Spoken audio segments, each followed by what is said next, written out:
What if I told you that drawing thick, realistic fur isn't about detail, but about control? If you're struggling to create believable, dense fur, you're not alone. It's one of the trickiest things to master. In this video, we'll break down step by step as I show you exactly how the snow leopard was brought to life using colour pencils.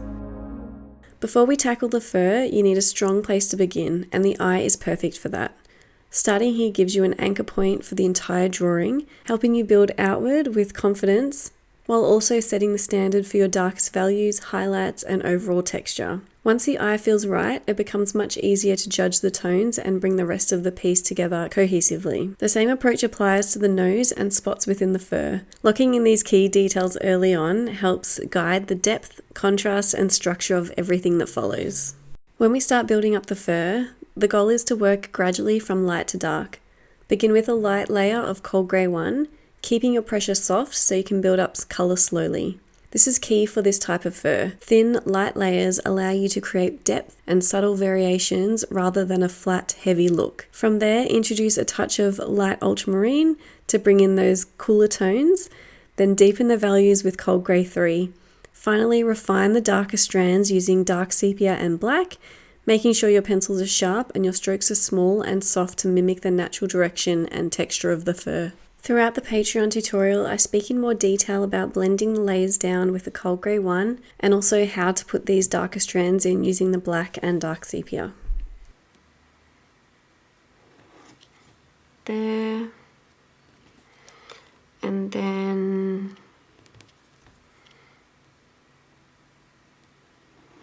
like that. Okay, so straight out here.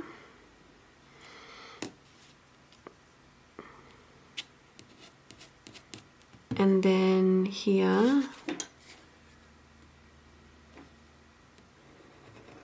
When it comes to those whiskers on the face, use an embossing tool to gently indent the paper and map them out before adding colour.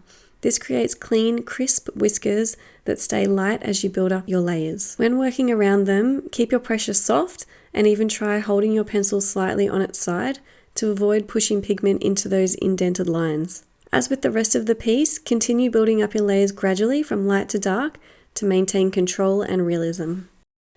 The fur along the side of the face is where things start to get a bit more challenging. This is where your reference photo becomes essential. Pay close attention to the length, direction, and colour of the fur in each area. Your pencil strokes should follow the natural flow to keep everything looking believable. For short fur, use small, soft strokes and space them out so some light layers still show through. This helps avoid a heavy, flat look. For a thicker, woolly fur, try creating soft, scattered dots and then gently blending them out with your pencil. This gives the impression of the fur parting and adds some of that dense, fluffy texture. As you move closer to the ear, the fur becomes longer, so switch to slightly longer, light strokes that follow the direction of growth. Through all of this, the most important thing is to keep building up your layers gradually, just as we discussed earlier. This is what creates the depth and realism along each section. Moving on to the ear, again we're going to lightly add in the darkest sections around the ear. From there, return to the light to dark layering approach, building up your softer base tones before gradually deepening them. In the center of the ear, there are subtle pink tones. Gently layering these alongside cold grey 1 and 3 will keep everything soft and natural rather than overly saturated. As you develop the texture, use longer, soft strokes in the middle of the ear to suggest a slightly longer inner fur. As you move outward, the fur becomes shorter, so switch to smaller, more controlled strokes to manage the change. Keep referring back to your reference photo here. Watch the direction, length, and density closely. To finish, you can introduce hints of purple and blue into the layers to add richness and depth, helping the ear feel more dimensional and cohesive with the rest of the piece. I understand that some of these instructions are moving quite quickly. If you're new here, remember this is a full real-time tutorial available over on my Patreon. Over there you'll get given the reference photo, line art, and full material list so you can complete this piece step by step on your own. The link will be in the description. The fur on the neck and body is where the drawing really starts to come together. To make it feel less overwhelming, I like to break this area down into smaller sections and complete them one at a time. This helps you stay focused and prevents you from trying to tackle everything at once. Just as we did on the face, pay close attention to the length, colour and direction of the fur and use your pencil strokes to follow the natural flow. It's important to really observe your reference photo here, as the direction changes more than you might expect across the body. When layering, remember it's not just a case of one layer per pencil and moving on. You'll often need to build up the same colour repeatedly, gradually laying them over each other to develop depth, richness, and that realistic texture look in the fur. Having a look at the fur towards the bottom of the piece, it becomes noticeably darker. Near the neck, where the fur is lighter, use thin, light, and spaced out strokes.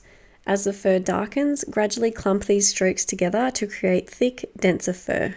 Once all the fur is in place, go back and add the final black whiskers and any flyaway hairs around the face.